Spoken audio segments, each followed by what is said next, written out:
Hi, it's Jan Johnson, and thank you so much for tuning in. I'm really glad that you did. I always am. And today what I'm going to do is tell you a story about me. And this story is going to take you back in time with me, and there's a reason for me telling it. Because have you ever wondered how long you've been the you are now, the way you are today? I always kind of kid myself into thinking that I'm a goal setter and I go after my goals, or I am really a striver and that kind of thing, and that I learned this throughout my career, even before working at IBM and jobs that I might have had to earn my way into getting into IBM, and then through school and that kind of thing, that I learned the goal setting and how to get through the process of life that way. But then when I think back and I find a memory from earlier on in my life, I realize, no, hey, I've been this way for longer than that. And recently I came upon a memory of when I was 16. And it really kind of told me something about myself. And that memory is that I grew up Catholic and I went to Catholic school. In grade school, and I went first through 8th grade. And in grade school, you had uniforms and there's tuition and that kind of thing. We couldn't afford it. My family, I'm one of 7 kids, and we could not afford the tuition. But the parish school knew we were so poor that they allowed us to go. And then we kind of did things to work, actually. I remember working on my hands and knees in the convent, scraping wax off the chapel floor. I remember this. But anyway, as I was going into 9th grade, which was the start of high school. So we went straight from grade school to high school. And there was going to be tuition and books and uniforms and that kind of thing. Well, there was 2 options. My mom went to Muldoon, which was an all-girls Catholic school in the town. And right across the street from that school was St. Thomas, an all-boys school. But St. Thomas was being closed down, and they were building for the first time a co-ed new school, Catholic school. And people would come from all the parishes and either go to Muldoon or to the co-ed school. They were shutting down the boys' school.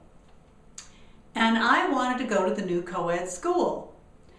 I just wanted to be in a more progressive new environment in my head, I guess. I was only 16 years old. And the interesting thing about this memory is that all of my girlfriends were going to Muldoon. All of my girlfriends from my grade school that I went to, they were going to Muldoon. So that's interesting that I wanted to go to the other one when all my friends were going to Muldoon. In addition to that, I had gotten a scholarship, full payment of tuition and books at Muldoon, but it only applied to Muldoon. I would not be able to have that. And again, we could not afford for me to go to the co-ed school. And by the way, going to a public school was just not an option that was even considered in my family. And so I was insisting. My mom's like, well, you can't go. We don't have the money. And I said, I will figure out how to pay for it. And she was kind of like, well, good luck. And she was really angry with me during this period of time. And so I saved all of my babysitting money. I babysat and babysat and babysat for neighbors, and I earned, the first quarter tuition and books and uniform and barely made it. And then I can remember I got in school on the very first day of school in the homeroom, last period of class, the principal came over the loudspeaker and announced that Marwin's North Main restaurant was hiring and needed a waitress. And actually I can remember that the kids around me were kind of chuckling about that. And from all these other parishes and different sides of town, they were all quite wealthy, really. And nonetheless, I got up, in spite of the fact that those kids, my newly forming friends as of that day, were chuckling about it. I marched on down and walked all the way to that restaurant after school and got that job. And I worked there from 5 at night until 10 p.m. at night and on weekends. And I paid all of my books, all of my tuition, and my uniform throughout all of high school. And in the summertime, I worked a split shift from 6 in the morning till 2 in the afternoon, and then again from 5 to 10 at night to earn the money and save it.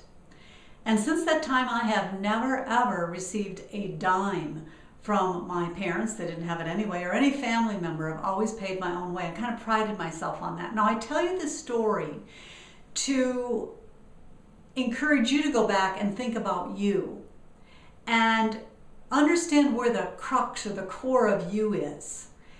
And where did you learn to be who you are? And you'll probably find out that it's been internal with you.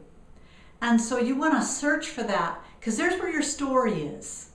Whether it's that you're really involved in sports and you're like that, or if you're a deep reader, or if you're a collector of this and that, or if you like parties and gathering people or cooking or whatever, that's where your story is. And when did that come about? You want to search that out, and you'll learn a lot about yourself when you think on that. And we move forward in the stuff that we learn together as I share in this blog. I hope you've enjoyed this. If it's helped you, please comment and share. Again, I'm Jan Johnson, thejanjohnson.com. Please visit my blog. Thank you so much for joining me today.